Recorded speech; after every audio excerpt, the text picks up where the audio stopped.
Isa po ito sa pinaka-cheapest 5G ng 2026 para po sa may around 5,000 pesos lang po na presyo. Ang tanong dito guys, ano kaya ang tinipid para maibigay po sa atin ng 5G data o baka naman wala siyang tinipid? Sadyang mura lang po. Yan po yung aalamin natin sa may video natin ngayon. Ito nga pala guys, si Bilia-on Ion 1 5G. Sa brand po siya ni Itel guys. Well guys, hindi naman maganda yung track record niya ito sa mga previous nga po na nilalabas sila.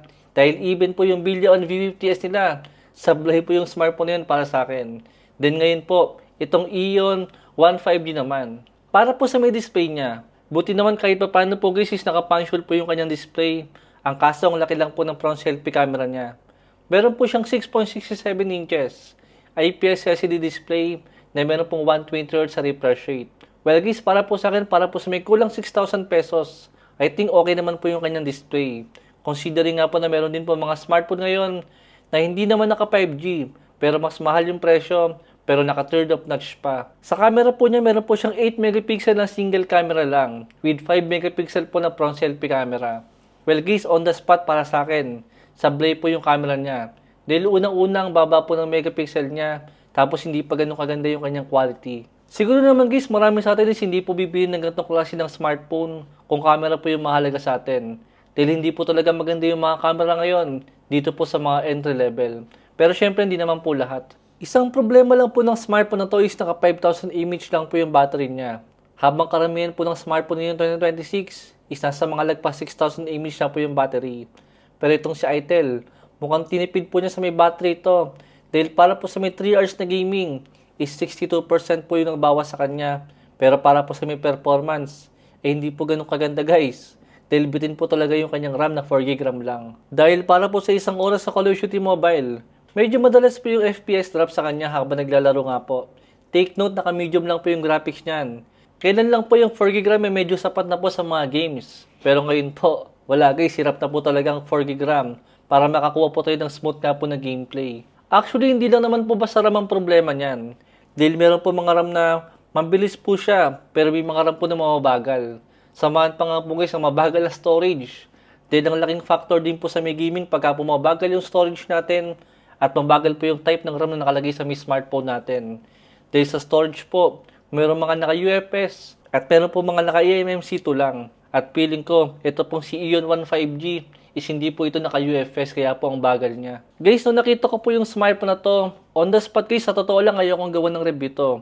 Dahil una-una pala nakita ko sa kanya na naka 5G siya, tapos ang baba ng kanyang RAM at ang baba po ng kanyang storage. Pero ang mahal po ng presyo niya. Binili ko lang po siya guys dahil nakita ko po na nag-sale siya ng kulang 6,000 pesos. Kaya ko po siya ginawan agad ng review para po ma-share sa inyo na guys, okay naman yung smartphone na to kung 5G lang po yung mahalaga sa atin.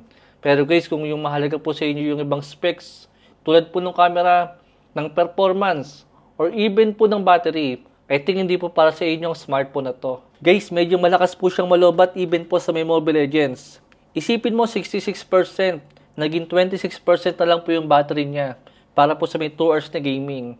Take note guys, hindi pa ganun kataas yung kanyang graphics. Naka-single speaker lang po siya, tapos yung performance natin, talagang napakababa. Wala naman akong problema sa may smartphone na to guys. Ang kaso meron kasing mga smartphone ngayon na kulang 7K lang din po yung presyo pagka naka-sale.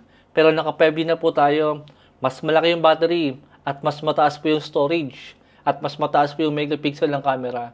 Unlike nga po dito kay Itel na 64GB lang po yung storage natin. Pero si Redmi 15C 5G, mataas po yung storage niya. Lalo pa pagka nagsisale po siya ng kulang 7K lang. Malakas po yung processor niya. Mataas nga guys yung kanyang storage. Maganda yung kanyang camera at mas malaki po yung kanyang battery.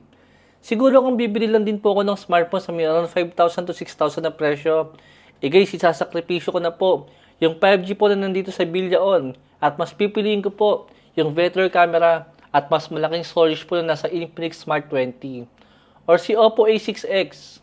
Dati nasa kulang 5,000 lang po yung presyo ng smartphone na to pagka naka-sale. Pero ngayon po, umabot na nga rin po siya ng around 6,000 to 7,000.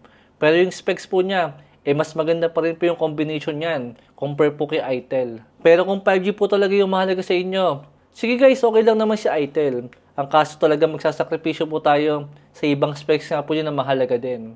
Unlike po sa ibang smartphone guys na naka 4G po siya, pero at least mas better po yung camera niya at mas malaki yung battery niya at mas mataas pa yung storage. Meron po tayong link niyan guys kung gusto niyo pong umorder ng mga smartphone na nabanggit ko. Yun lang po guys yung mabilis sa video natin. Thanks for watching.